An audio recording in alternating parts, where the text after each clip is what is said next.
الحمد للہ وکفا والصلاة والسلام علی عباده الذین اصطفى خصوصاً علی افضلهم وخاتم النبیین محمد الامین وعلی آلہ وصحبہ اجمعین. اما بعد فقد قال اللہ تبارک وتعالی کما ورد فی سورة الاعراف: اعوذ باللہ من الشیطان الرجیم بسم اللہ الرحمن الرحیم. فالذین آمنوا وعزروه ونصروه واتبعوا النور الذي انزل معه اولئک هم المفلحون. وقال عز وجل كما ورد في سورة آل عمران: قل ان كنتم تحبون الله فاتبعوني يحببكم الله ويغفر لكم ذنوبكم والله غفور رحيم. قل اطیعوا اللہ ورسول فإن تولوا فإن اللہ لا يحب الكافرین. وقال عز وجل كما ورد في سورة التوبة: قل إن كان آباؤكم وأبناؤكم وإخوانكم وأزواجكم وعشيرتكم وأموال اقترفتموها وتجارة تخشون كسادها ومساكن ترضونها أحب إليكم من الله ورسوله وجهاد في سبيله فتربصوا حتى يأتي الله بأمره والله لا يهدي القوم الفاسقين. صدق الله العظيم. وقال النبي صلى الله عليه وسلم: لا يؤمن أحدكم حتى يكون هواه طبعا لما جئت به. وقال صلى الله عليه وسلم: لا يؤمن أحدكم حتى أكون أحب إليه من والده وولده والناس أجمعين. او كما قال صلی اللہ علیہ وسلم. رب اشرح لي صدری ويسر لي امری واحلل عقدۃ من لسانی يفقهوا قولی. اللهم ربنا الہمنا رشدنا واعذنا من شرور انفسنا. اللهم ارنا الحق حقا وارزقنا اتباعه وارنا الباطل باطلا وارزقنا اجتنابه.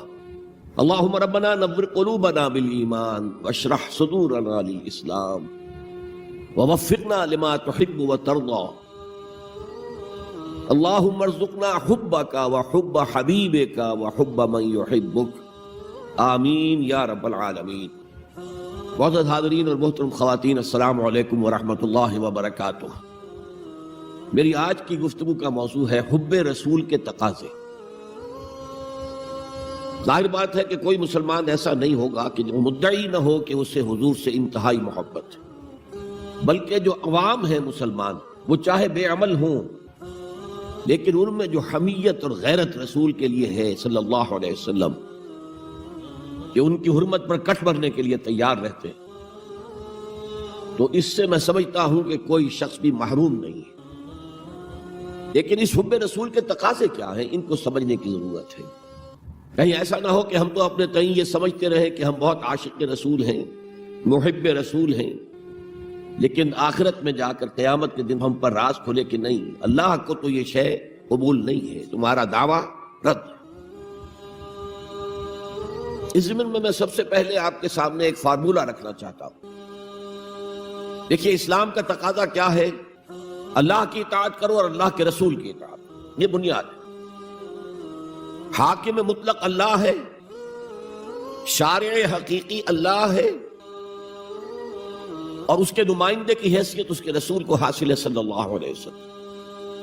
اطیعوا اللہ و اطیعوا الرسول. اس سے جو انحراف کرے گا، میں نے ابھی آپ کے سامنے سورہ آل عمران کی 2 آیتیں پڑھی ہیں. قل ان کنتم تحبون اللہ فاتبعونی یحببکم اللہ. اے نبی، ان سے کہہ دیجئے اگر تم اللہ سے محبت کرتے ہو تو میرا اتباع کرو، میری پیروی کرو، اللہ تم سے محبت کرے گا. وَيَغْفِرْ لَكُمْ ذُنُوبَكُمْ، اور تمہاری خطائیں بھی بخش دے گا. وَاللَّهُ غَفُورٌ رَحِيمٌ، اور اللہ تو غفور بھی ہے، رحیم بھی ہے. قُلْ اطیعوا اللہ وَرَسُولَ، کہہ دو اطاعت کرو اللہ کی اور اللہ کے رسول کی. فَإِن تَوَلَّوْا، پھر اگر وہ اس سے روگردانی کریں، فَإِنَّ اللَّهَ لَا يُحِبُّ الْكَافِرِينَ، تو اللہ کو ایسے کافر پسند نہیں. یعنی اطاعت رسول سے انکار، اللہ کی اطاعت سے انکار، گویا کہ انسان دائرہ اسلام سے خارج ہو گیا. کبھی کوئی خطا ہو جائے، غلطی ہو جائے، گناہ کا صدور ہو جائے، اور انسان فوراً توبہ کر لے، فوراً رجوع کرے، پشیمانی اسے ہو جائے، عزم مصمم کر لے دوبارہ میں نہیں کروں گا تو اللہ بخش دے گا۔ انما التوبۃ علی اللہ للذین یعملون السوء بجہالۃ ثم یتوبون من قریب، سورہ نساء میں فرمایا اللہ کے ذمے ہے ان لوگوں کی توبہ قبول کرنا۔ انما التوبۃ علی اللہ، اللہ کے ذمے ہے۔ جو کہیں غلطی سے، جہالت میں، نادانی میں، جذبات سے مغلوب ہو کر کوئی غلط کام کر بیٹھتے ہیں لیکن فوراً توبہ کرتے ہیں، اللہ کی جناب میں رجوع کرتے ہیں، فوری توبہ اگر ہو جائے تو فوراً اللہ تعالیٰ کی مغفرت جو ہے ڈھانپ لیتے۔ لیکن اگر مستقل طور پر کسی ایک معصیت پر بھی ڈیرا ڈال دیا جائے، مثلا آج کی دنیا میں جو بہت بہت کامن شے ہے سود، جسے اللہ نے حرام قرار دیا، اس پر اللہ کی طرف سے اعلان جنگ ہے، فَأَذَنُوا بِحَرْبٍ مِّنَ اللَّهِ وَرَسُولِهِ، تو سن لو الٹیمیٹم ہے اللہ اور اس کے رسول کی طرف سے۔ اسے اپنے کاروبار کا مستقل جز بنا لیا تو ایک غلطی، ایک گناہ بھی انسان کو ہمیشہ کے لیے جہنم میں ڈال سکتا ہے۔ بَلَا مَن كَسَبَ سَيِّئَةً وَأَحَاطَتْ بِهِ خَطِيئَتُهُ فَأُولَٰئِكَ أَصْحَابُ النَّارِ هُمْ فِيهَا خَالِدُونَ۔ کیوں نہیں؟ کسی نے جان بوجھ کر ایک بڑا گناہ کمایا، چھوٹے چھوٹے گناہ جو ہے گناہ صغیرہ وہ تو خود بخود بھی دھلتے رہتے ہیں، اللہ کی رحمت سے صاف ہوتے رہتے ہیں، لیکن کسی نے کبیرہ گناہ کمایا، جان بوجھ کر کیا اور پھر اس پر ڈیرے ڈال دیے اور وہ گناہ اس کے گرد گھیرا کر بیٹھا، احاطت بہ خطیئتہ فاولئک اصحاب النار ہم فیہا خالدون، تو وہ ہے جہنمی اور اس میں ہمیشہ رہنے والا۔ تو اطاعت اللہ کی، اطاعت رسول کی، یہ تو اسلام کا بنیادی مطالبہ ہے۔ اگر یہ بھی نہیں ہے تو پھر کچھ نہیں، اگر یہ نہیں تو بابا پھر سب کہانیاں۔ اب ذرا اس سے قدم اوپر اٹھیے، اطاعت کے ساتھ محبت، جب اللہ کی اطاعت کے ساتھ اللہ کی محبت جمع ہو جائے گی تو اس کا نام ہے عبادت۔ امام ابن تیمیہ رحمۃ اللہ علیہ کے جو شاگرد رشید ہیں، حافظ ابن قیم رحمۃ اللہ علیہ، انہوں نے عبادت کی ڈیفینیشن کی ہے۔ عبادت کیا ہے؟ العبادت تجمع اصلین، دو بنیادی چیزوں کو جمع کرنے سے عبادت وجود میں آتی ہے، غایت الحب و غایت الذل والخضوع، حد درجے کی اللہ کی محبت اور حد درجے میں اللہ کے سامنے گویا کہ پست ہو جانا، جھک جانا، بچھ جانا، انتہائی اطاعت، انتہائی محبت۔ انتہائی میں کیوں کہہ رہا ہوں؟ سورہ بقرہ کے 20ویں رکوع کی پہلی آیت، والذین آمنوا اشد حبا للہ، اور جو لوگ صاحب ایمان ہوتے ہیں وہ شدید ترین ہوتے ہیں اللہ کی محبت۔ بعد میں یہ تو مثبت انداز ہے، منفی انداز میں جو آیت آئی ہے وہ بہت سخت وعید والی ہے، وہ میں بعد میں آپ کو سناؤں گا، تلاوت میں نے کی ہے۔ فارمولہ یہ ہے، اللہ کی اطاعت جمع شدید محبت برابر ہے عبادت، اور یہ عبادت جو ہے ہمارا مقصد تخلیق قرار دیا گیا۔ سورہ زاریات کی یہ آیت آپ میں حضرات کے علم میں ہوگی، وما خلقت الجن والانس الا لیعبدون، میں نے جنوں اور انسانوں کو نہیں پیدا کیا مگر صرف اپنی عبادت کے لیے۔ یہ ہمارا مقصد تخلیق ہے۔ اس میں سے اطاعت والے حصے کا کی صحیح ترجمانی کی شیخ سعدی رحمۃ اللہ علیہ نے، زندگی آمد برائے بندگی، زندگی تو آئی ہے اطاعت کے لیے، بندگی کے لیے، غلامی کے لیے، عبدیت کے لیے۔ زندگی آمد برائے بندگی، زندگی بے بندگی شرمندگی۔ اگر اللہ کی بندگی ہی نہیں ہے تو سراسر شرمندگی ہے یہ، اور کچھ بھی نہیں۔ تو اللہ تعالیٰ کی عبادت جس کے لیے ہمیں پیدا کیا گیا، اسی کی دعوت تمام رسولوں نے دی۔ یا قوم اعبدوا اللہ ما لکم من الہ غیرہ، اے میری قوم کے لوگو اللہ کی عبادت کرو، تمہارا کوئی معبود اس کے سوا نہیں ہے۔ حضرت نوح کی دعوت بھی یہی تھی، حضرت ہود کی بھی یہی تھی، حضرت صالح کی بھی یہی تھی، حضرت شعیب کی بھی یہی تھی۔ بس فرق کیا ہے کہ پہلے رسول آتے تھے اپنی اپنی قوموں کی طرف صرف، لہذا آپ کو ان رسولوں کے ضمن میں ملے گا یا قوم اعبدوا اللہ ما لکم من الہ غیرہ، اے میری قوم کے لوگو اللہ کی عبادت کرو، اللہ کی بندگی کرو، اللہ کی پرستش کرو، اسی کو اپنا محبوب اصلی بناؤ اور اس کے ہر حکم کی اطاعت کرو۔ یا قوم اعبدوا اللہ ما لکم من الہ غیرہ۔ نبی اکرم صلی اللہ علیہ وسلم پر آ کر، کیونکہ آپ کی بعثت ہے پوری نوع انسانی کے لیے، تو اب یا قومے کا لفظ نہیں رہا، یا ایھا الناس، اے لوگو، اے بنی نوع انسان، یا ایھا الناس اعبدوا ربکم الذی خلقکم والذین من قبلکم لعلکم تتقون، اے لوگو عبادت کرو، بندگی کرو، پرستش کرو اپنے اس رب کی جس نے تمہیں بھی پیدا کیا اور جو تم سے پہلے تھے ان کو بھی پیدا کیا تاکہ تم بچ سکو۔ یہ کیوں کہا دہرا کر تم سے پہلوں کو بھی پیدا کیا؟ اس لیے کہ اکثر و بیشتر گمراہ لوگ، مشرکین کیا کہتے تھے؟ اپنے رسولوں سے کہ ہم تو بس جی اپنے آباء و اجداد کے راستے پر چلیں گے، ما وجدنا علیہ آباءنا، جس طریقے پر، جس طرز عمل پر ہم نے اپنے آباء و اجداد کو پایا ہے، ہم نے اسی پر چلنا ہے۔ تو واضح کر دیا تم بھی مخلوق ہو، وہ بھی مخلوق تھے، تم بھی انسان ہو، وہ بھی انسان تھے، تم سے بھی غلطی ہو سکتی ہے، ان سے بھی ہو سکتی تھی۔ لہذا یہ اصول نہیں ہے کہ جو بھی آباء و اجداد کی ریتیں ہیں، رسمیں ہیں، طریقے ہیں اور جو ان کے عقیدے ہیں انہی کو آپ لے کر چلیں، بلکہ آپ تو تلاش کریں صحیح عقیدہ کیا ہے، صحیح زندگی گزارنے کا طریقہ کیا ہے، اس کو اختیار کریں۔ تو یا ایھا الناس اعبدوا ربکم الذی خلقکم والذین من قبلکم لعلکم تتقون، تاکہ تم بچ جاؤ جہنم کی آگ سے۔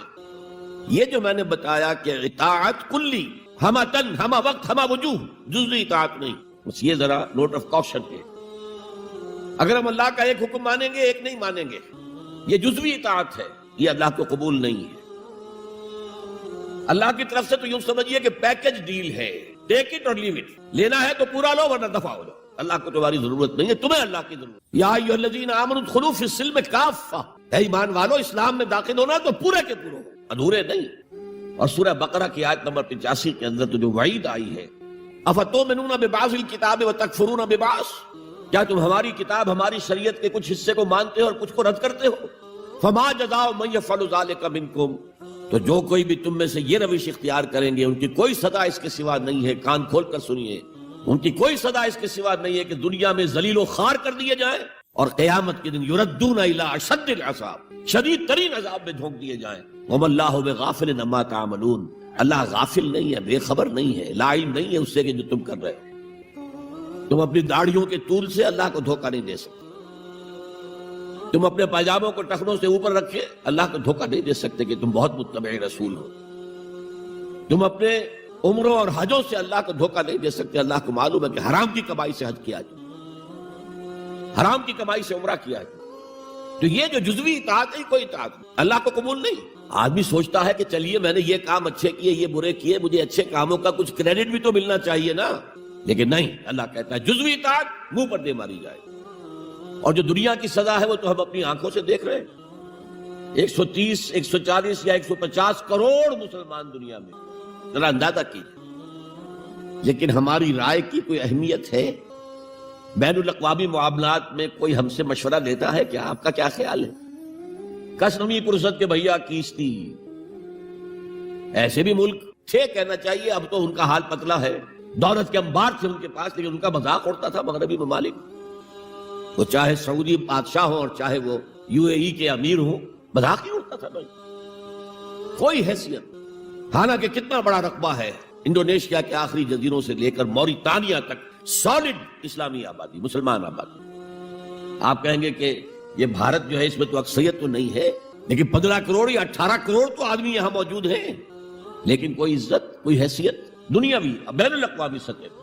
بہرحال یہاں بھی ہیں لوگ، کھاتے پیتے لوگ ہیں، ان کی اپنی کچھ عزت ہے اپنے معاشرے کے اندر، لیکن بحیثیت امت، بحیثیت قوم کیا حیثیت ہماری؟ تو الا خزی فی الحیات الدنیا، وہ تو ہماری نگاہوں کے سامنے موجود ہے۔ اب قیامت کے دن کے بارے میں جو دھمکی اللہ نے دی ہے، وَيَوْمَ الْقِيَامَةِ يُرَدُّونَ إِلَىٰ أَشَدِّ الْعَذَابِ، قیامت کے دن شدید ترین عذاب میں جھونک دوں گا۔ اس پر اللہ سے معافی طلب کی جا سکتی ہے، دعا ہی کی جا سکتی ہے، اللہ ہم پر رحم فرمائیے۔ یہ میں نے آپ کے سامنے رکھا ہے فارمولہ، اللہ کی اطاعت جمع اللہ کی محبت، they go to make عبادت۔ یہی دو الفاظ آتے ہیں اللہ کے رسول کے لیے بھی صلی اللہ علیہ وسلم۔ اللہ کے رسول کی اطاعت یہ تو اسلام کا بنیادی تقاضا ہے، اطیعوا اللہ واطیعوا الرسول فإن تولوا فإن اللہ لا يحب الکافرین، اطاعت کرو اللہ کی، اطاعت کرو رسول کی۔ پھر اگر یہ منہ موڑ لیں تو اللہ کو ایسے کافر بالکل پسند نہیں، تو کفر کا فتویٰ ہو رہا۔ لیکن اللہ کے رسول کی اطاعت کے ساتھ محبت کو جمع کیجئے۔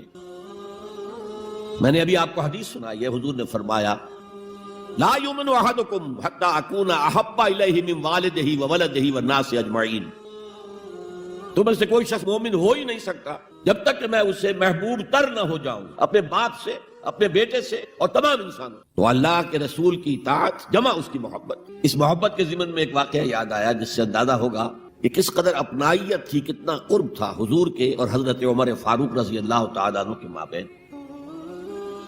ایک مرتبہ حضور دریافت کرتے ہیں حضرت عمر سے، عمر تمہیں مجھ سے کتنی محبت ہے؟ اب آپ سوچئے ذرا سا بھی مغایرت کا باریک سا پردہ بھی اگر کہیں ہو تو کیا یہ سوال کیا جا سکتا ہے؟ تو انتہائی قریبی شخص سے ہی کیا جائے گا تمہیں مجھ سے کتنی محبت ہے؟ عرض کیا آپ مجھے دنیا کے ہر انسان سے بڑھ کر عزیز ہیں۔ فرمایا اور اپنی جان سے؟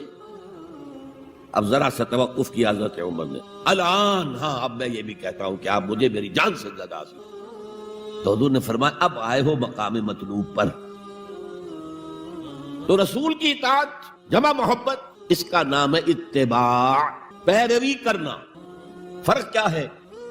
اطاعت کی جاتی ہے حکم کی، اور پیروی کی جاتی کسی کے نقش قدم کی، چاہے اس نے حکم دیا ہو چاہے نہ دیا ہو، جو وہ کرتا ہو کرنا، یہ ہے اتباع۔ یہ اطاعت سے بہت بلند شے ہو گئی۔ مثال کے طور پر یہ چھوٹی چھوٹی مثالیں، اصل اتباع کیا ہے وہ میں بعد میں عرض کروں گا۔ کوئی ایک صحابی بدو باہر سے آئے، ایک ہی دفعہ حضور کو دیکھا، حضور اس وقت اس حالت میں تھے کہ آپ کے بٹن جو ہے کھلے ہوئے تھے گریبان، انہوں نے پھر ساری عمر اپنے گریبان کے بٹن نہیں لگائے۔ میں نے اللہ کے رسول کو اس حال میں دیکھا ہے، میں تو ان کی پیروی کروں گا، حضور نے کوئی حکم تو نہیں دیا تھا۔ تو یہ جو محبت، شدید محبت کے تحت جو بات آئے گی اس کا نام اتباع ہے، اور اس اتباع کا مقام کیا ہے وہ آیت میں سنا چکا ہوں آپ کو۔ قل ان کنتم تحبون اللہ فاتبعونی یحببکم اللہ۔ اے نبی ان سے کہہ دیجئے اگر تم اللہ سے محبت کرتے ہو تو میرا اتباع کرو، میرے نقش قدم پر چلو، میری پیروی کرو، اللہ تم سے محبت کرے گا، تم اللہ کے محب نہیں محبوب بن جاؤ۔ اور اگر کہیں کوئی لغزش ہو گئی، کوئی خطا ہو گئی، کہیں جذبات کی رو میں بہہ کر کوئی گناہ کر بیٹھے تو اللہ معاف فرما دے گا، اللہ بڑا غفور ہے، اللہ بڑا رحیم۔ مطلب یہ کہ راستہ تم نے یہ طے کر لیا ہو کہ چلنا مجھے محمد کے پیچھے ہے صلی اللہ علیہ وسلم۔ اب چلتے چلتے کبھی پاؤں پھسل گیا، کہیں گر گئے، کوئی بات نہیں، اٹھو فوراً، توبہ کرو اور آگے بڑھو۔ تو خطا اگر ہو بھی جائے گی، کہیں لغزش ہو جائے، کہیں چلتے چلتے پاؤں پھسل جائے کیچڑ میں، یا کوئی کیلے کا چھلکا آ گیا پاؤں تلے، گر گئے، کوئی حرج نہیں، اٹھو دوبارہ، لیکن نقش قدم جو ہے محمد کا صلی اللہ علیہ وسلم اس پر چلنا۔ یہ اس اتباع کا ذکر آیا ہے سورہ اعراف کی ان آیات میں۔ آپ کو معلوم ہے کہ حضرت موسیٰ علیہ السلام کو جب تورات پر طلب کیا گیا تو کوہ طور پر تورات دینے کے لیے، تو پہلے 30 دن کے لیے بلایا تھا، پھر 10 دن کا اور اضافہ کر دیا گیا، 40 دن ہو گئے۔ فَتَمَّتْ مِيقَاتُ رَبِّكَ 40 لَيْلَةً۔ اس اثنا میں پیچھے فتنے میں مبتلا ہو گئے بنی اسرائیل۔ سامری اس نے ایک ڈھونگ رچایا اور ایک بچڑا جو ہے وہ سونے چاندی کا بنایا ہوا بچڑا ڈھال کر کھڑا کر دیا، اس میں سے کچھ تھوڑی سی آواز بھی نکلتی تھی، کوئی ایسی ہے کہ ہوا گزرتی تھی تو آواز سے آتی تھی۔ کہا یہ ہے تمہارا الہ۔ یہ تو موسیٰ تو بھول گیا کہاں گیا ہے، کوہ طور کے اوپر کس خدا سے ملنے گیا ہے، خدا تو یہ ہے۔ اور بنی اسرائیل کے بہت سے لوگ اس فریب میں آ گئے اور بچڑے کی پوجا کرنے لگے۔ اب جب حضرت موسیٰ آئے، اور آپ کو معلوم ہے حضرت موسیٰ کا مزاج جلالی تھا، وہ پتھر کی تختیاں لے کر آئے تھے کہ جن پر کوہ طور پر اللہ تعالیٰ نے اپنے احکام عشرہ جو ہیں، 10 کمانڈمنٹس مشہور، وہ کندہ کر کے آپ کو دیے تھے، وہ ہاتھ میں لے کر آئے۔ یہاں معلوم ہوا یہ صورت پیش آ گئی ہے۔ فَأَلْقَى الْأَلْوَاحَ، تو وہ تختیاں تو آپ نے زمین پہ ڈالی، اور پھر جو احتساب کیا ہے، پہلے تو اپنے بھائی حضرت ہارون کا، ان کی داڑھی کے بال پکڑے، ان کے سر کے بال پکڑے اور کھینچا اپنی طرف۔ اس نے کہا کہ بھائی مجھے ذلیل نہ کرو لوگوں کے سامنے، میں نے انہیں روکا لیکن یہ تو مجھے قتل کرنے پر تل گئے تھے، اور مجھے اندیشہ یہ ہوا کہ کہیں آپ واپس آ کر یہ نہ کہیں ان فرقت بین بنی اسرائیل، کہ تم نے تو بنی اسرائیل کے درمیان تفرقہ پیدا کر دیا۔ تو میں نے کہا آپ ہی واپس آ کر نپٹے۔ اب پہلی بات نوٹ کیجئے، تاریخ انسانی کا یہ عظیم واقعہ ہے، کئی ہزار یہودی اپنے اپنے قبیلے کے لوگوں کے ہاتھوں ذبح کیے گئے۔ اللہ تعالیٰ نے حکم دیا اور حضرت موسیٰ نے وہ حکم دیا، اللہ کا حکم موسیٰ نے پہنچایا۔ یہ 12 قبیلے نا، ہر قبیلے کے جن لوگوں نے یہ حرکت کی ہے ان کو اسی قبیلے کے لوگ اپنے ہاتھ سے ذبح کر۔ اب یہ بہت بڑی توبہ تھی، بہت بڑی توبہ تھی، بہت بڑی توبہ تھی، اپنے قبیلے کے لوگوں کو قتل کر دینا۔ پھر وہ 70 نمائندے لے کر تمام جو بڑے لوگ تھے کوہ طور پر حاضر ہوئے، اجتماعی طور پر اللہ سے عفو و درگزر کی درخواست بھی کرنے کی۔ وہاں اللہ نے زبردست زلزلہ بھیج دیا، محسوس ہوا اب سب ہلاک ہو جائیں گے۔ حضرت موسیٰ نے کہا پروردگار تو چاہتا تو مجھے اور اس قوم کو پہلے ہی ہلاک کر دیتا، تو ہمیں نکال کر لایا ہے آل فرعون کے پنجوں سے، تو نے ہمیں نجات دی ہے، تو پروردگار ہمارے لیے اپنی رحمت طے کر دے، لکھ دے، فاکتب لنا، ہمارے لیے طے کر دے، لکھ دے اپنی رحمت۔ اس پر فرمایا اللہ نے، دیکھو موسیٰ، میری ایک رحمت تو عام ہے، وسعت کل شیء، رحمتی وسعت کل شیء، ہر شے کے ساتھ، اور ایک میری خاص رحمت ہے، وہ میں لکھ دوں گا، طے کر کے رکھ دوں گا، للذین یتبعون الرسول النبی الامی، ان لوگوں کے لیے جو میرے رسول نبی امی پر ایمان لائیں گے اور ان کا اتباع کریں گے۔ یہاں بھی لفظ اتباع آیا، اور اس میں پھر حضور صلی اللہ علیہ وسلم کی کچھ شان بیان ہوئی ہے، بات لمبی ہو جائے گی، اور پھر فرمایا یہ گویا کہ اتباع کی تفسیر آ رہی ہے۔ اتباع کا مطلب کیا ہے؟ فالذین آمنوا بہ وعزروہ ونصروہ واتبعوا النور الذی انزل معہ اولئک ھم المفلحون، تو جو لوگ ان پر ایمان لائیں گے اور جو ان کی تعظیم کریں گے اور جو ان کی نصرت کریں گے، مدد کریں گے، اور جو اس نور کی پیروی کریں گے جو ان کے ساتھ نازل کیا جائے گا، تو وہی ہوں گے مفلحون، وہ ہوں گے کامیاب ہونے والے، فلاح یافتہ لوگ وہ ہوں گے جو یہ چار رشتے ہمارے اس رسول نبی امی کے ساتھ پختگی کے ساتھ قائم کریں۔ یہ چار رشتے کیا ہیں؟ اتباع رسول کا تقاضا اول تو ان چار الفاظ کے حوالے سے سمجھیے، پھر ذرا ایک دوسرے انداز میں بھی بیان کروں گا۔ والذین آمنوا بہ، پہلا قدم ایمان، لیکن ایمان کے سمجھ لیجئے اچھی طرح دو درجے ہیں۔ آپ میں سے بہت سے حضرات کو مجھے توقع ہے ایمان مجمل، ایمان مفصل یاد ہوں گے۔ ایمان مجمل کیا ہے؟ آمنت باللہ کما ہوا باسمائہ وصفاتہ وقبلت جمیع احکامہ اقرار باللسان وتصدیق بالقلب۔ پہلا درجہ ہے اقرار باللسان، اشہد ان لا الہ الا اللہ واشہد ان محمد رسول اللہ۔ کوئی ہو، ہندو ہو، سکھ ہو، پارسی ہو، عیسائی ہو، یہودی ہو، یہ کلمہ پڑھے اور وہ مسلمان ہو گیا۔ اقرار باللسان پر ہمارا دنیا میں مسلمان سمجھا جانا موقوف ہے، لیکن اصل ایمان یہ نہیں ہے۔ اصل ایمان ہے تصدیق بالقلب، دل میں یقین۔ جب تک دل کا یقین نہ ہو ایمان نہیں ہے۔ منافقین جو تھے مدینے کے، نمازیں بھی پڑھتے تھے، حضور کی اقتداء میں پڑھتے تھے، اور جو رئیس المنافقین تھا عبداللہ ابن ابی ابن سلول، وہ تو پہلے صف میں ہوتا تھا، اور جب حضور خطبہ دیتے تھے جمعے کا تو پہلے خود کھڑا ہوتا تھا اپنی اہمیت ظاہر کرنے کے لیے۔ دیکھو لوگو، یہ اللہ کے رسول ہیں، ان کی بات پوری توجہ سے سنو۔ یہ صرف اپنی چودراہٹ کے اظہار کے لیے کہ میں بڑی شے ہوں، اس لیے کہ وہ خزرج کا بڑا سردار تھا۔ اوس اور خزرج کے دو عرب قبیلے تھے مدینے میں، جن میں سے کہ خزرج کا قبیلہ بڑا تھا، اوس کا چھوٹا، اور خزرج کا سردار یہ عبداللہ ابن ابی تھا، اور اس کے بارے میں یہ طے ہو چکا تھا کہ اسے ہم اپنا بادشاہ بنا لیں گے۔ چنانچہ سونے کا تاج تیار ہو چکا تھا، ابھی تاج پوشی صرف باقی تھی کہ حضور تشریف لے آئے ہجرت فرما کر، بے تاج بادشاہ آ گیا صلی اللہ علیہ وسلم۔ لہذا اس کے سارے خواب جو ہے وہ منتشر ہو گئے، لہذا پہلے دن سے پکا منافق ایمان لایا، اگرچہ وہ بھی ذرا دیر سے لایا، غزوہ بدر کے بعد لایا۔ پہلے اس نے سوچا تھا ابھی تیل دیکھو، تیل کی دھار دیکھو، وہ تیل کی دھار جو نظر آئی غزوہ بدر میں کہ 313 نے 1000 کو شکست دی ہے، اور یہ نہتے تھے، تلواریں بھی سب کے پاس نہیں تھیں، کچھ لوگوں کے پاس تلواریں تھیں، اور وہ 1000 کیل کانٹے سے لیس ہو کر مکے سے آئے تھے۔ 70 بڑے بڑے سردار ان کے مارے گئے، عین میدان میں کھیت رہے، اور 70 جو ہے ان کے قیدی بن گئے۔ تب اس نے کہا کہ ٹھیک ہے، اب تو ایمان لے آنا چاہیے، کیونکہ یہ تو معلوم ہوتا بڑی طاقت ہے۔ بہرحال سب سے پہلے میں کہہ رہا تھا کہ ایمان، لیکن ایمان دل سے۔ قرآن مجید نے کیا کہا ان منافقین کے بارے میں؟ اذا جاءک المنافقون قالوا نشهد انک لرسول اللہ، سورہ منافقون ہے کہ نہیں 28ویں پارے میں؟ اے نبی، جب آپ کے پاس منافق آتے ہیں کہتے ہیں ہم گواہ ہیں، ہم گواہی دیتے ہیں کہ آپ اللہ کے رسول ہیں، اور اس پر اللہ کا تبصرہ دیکھیے، واللہ یعلم انک لرسولہ، اور اللہ خوب جانتا ہے کہ آپ ان کے رسول ہیں اس کے۔ اب میں ذرا ترجمہ کیا کرتا ہوں، اللہ سے بڑھ کر کس کو معلوم ہے کہ آپ اللہ کے رسول ہیں؟ لیکن واللہ یشہد ان المنافقین لکاذبون، اللہ گواہی دیتا ہے یہ منافق جھوٹے۔ مسلمان تو وہ تھے، کلمہ گو تھے، حضور کی امامت میں نمازیں پڑھ رہے تھے، لیکن منافق تھے، اللہ نے منافق قرار دیا۔ دل ایمان سے خالی تھے، بلکہ ہوتے ہوتے دلوں کے اندر حضور سے عداوت پیدا ہو گئی تھی، اہل ایمان سے عداوت پیدا ہو گئی۔ اسی سورہ مبارکہ میں آگے چل کر آتا ہے ہم العدو فاحذرہم، اصل دشمن یہ ہے، یہ مارے آستین ہیں۔ جو کافر ہیں وہ تو باہر سے حملہ کرتے ہیں، پتہ چلتا ہے، سامنے سے آ کر لاٹھی مار رہا ہے کوئی آپ کو، یہ تو آپ کے آستین کے اندر بیٹھے ہوئے ہیں مسلمان بن کر، اور یہ وہاں سے ڈنک ماریں گے، مارے آستین۔ بہرحال اب ہم میں سے ہر ایک کو جائزہ لینا ہوگا، اپنے گریبان میں جھانکیں، اپنے دل کی گہرائیوں کو ٹٹولیں، یقین والا ایمان ہے ہمارے پاس یا نہیں۔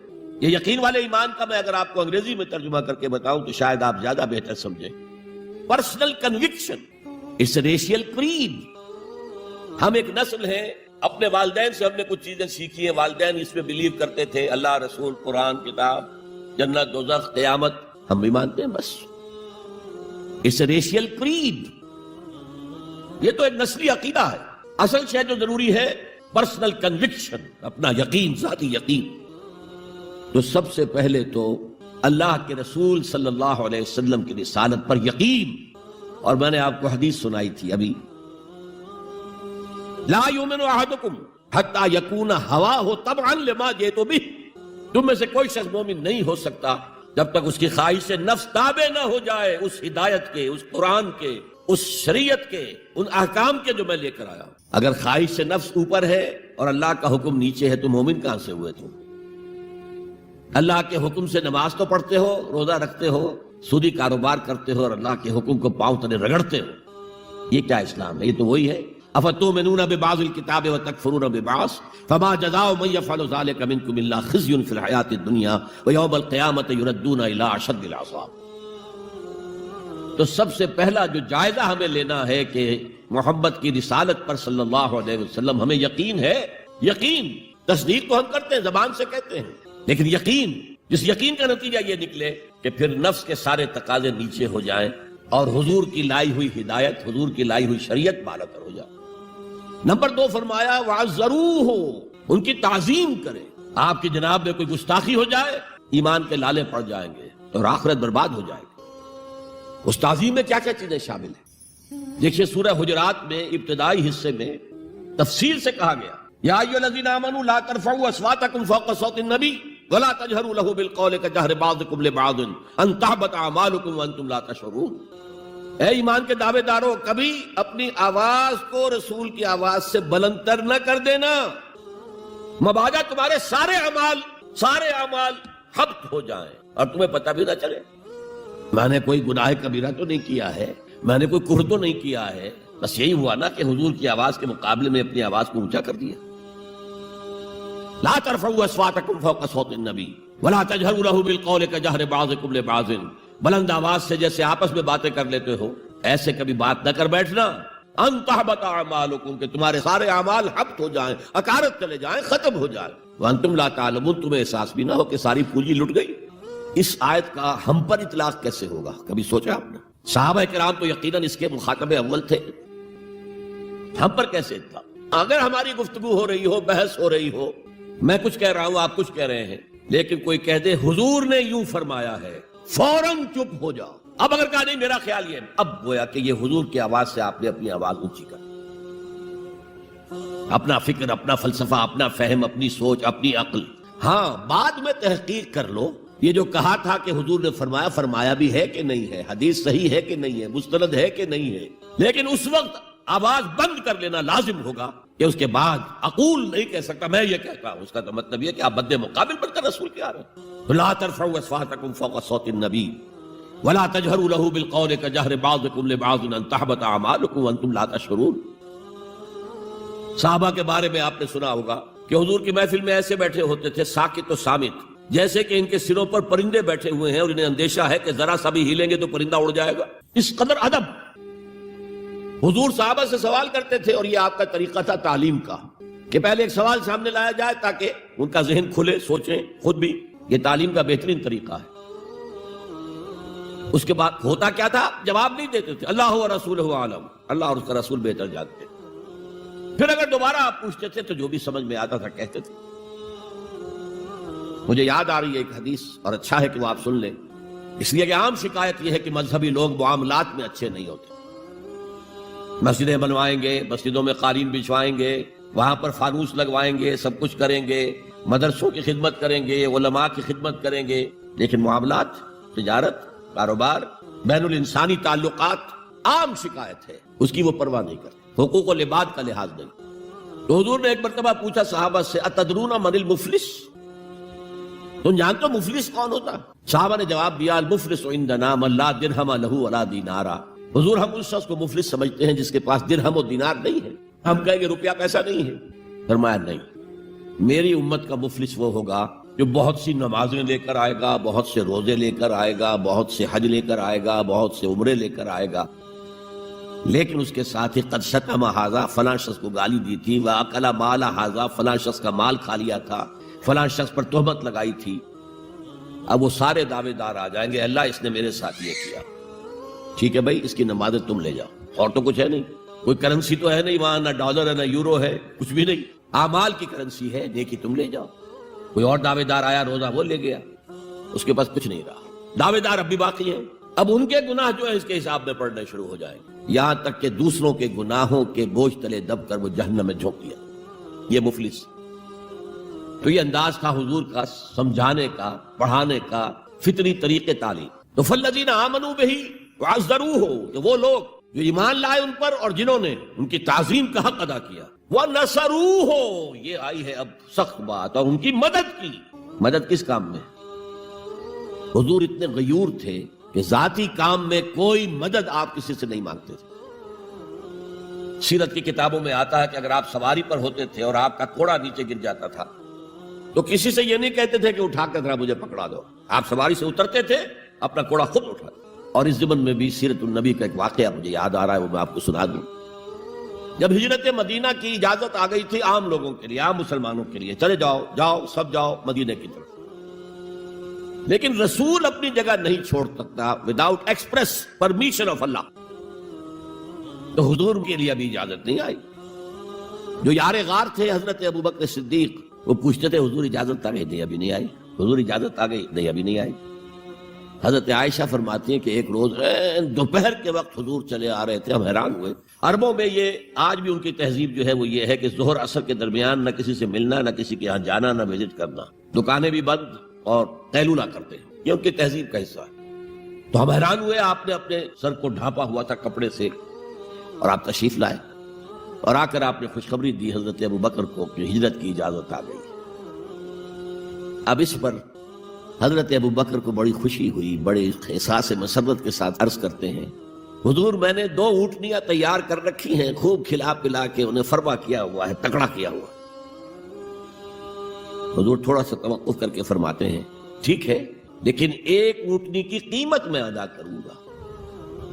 حضرت ابوبکر رو پڑے، حضور مجھ سے بھی یہ مغایرت کہ میری اونٹنی کی بھی آپ قیمت دینا چاہتے ہیں؟ تو نصرت جو ہے اس کے بارے میں جان لیجئے کہ یہ تو حضور کا جو مشن تھا اس میں مدد، کوئی ذاتی اپنے کسی کام کے لیے آپ نے کبھی کسی سے مدد طلب نہیں کی۔ جو مشن اللہ نے ڈال دیا تھا کندھے پر، هو الذی ارسل رسولہ بالہدی ودین الحق لیظہرہ علی الدین کلہ ولو کرہ المشرکون، وہی تو ہے اللہ جس نے بھیجا ہے اپنے رسول محمد کو صلی اللہ علیہ وسلم الہدا دے کر، قرآن حکیم دے کر اور دین حق دے کر۔ صرف قرآن نہیں، دین حق۔ جو عربی سے واقف ہیں کچھ لوگ وہ سوچتے ہوں گے جو واو آیا ہے درمیان میں، یہ واو تفسیری ہے، یہ واو عطف ہے۔ اگر یہ واو عطف ہے تو مغایرت ہو جائے گی، الہدا کچھ اور ہے، دین حق کچھ اور ہے، مغایرت لازم ہے معطوف اور معطوف علیہ کے اندر۔ وہ مغایرت کیا ہے؟ صرف قرآن پر کوئی نظام نہیں بن سکتا، نظام بنتا ہے جب قرآن پر سنت رسول کا اضافہ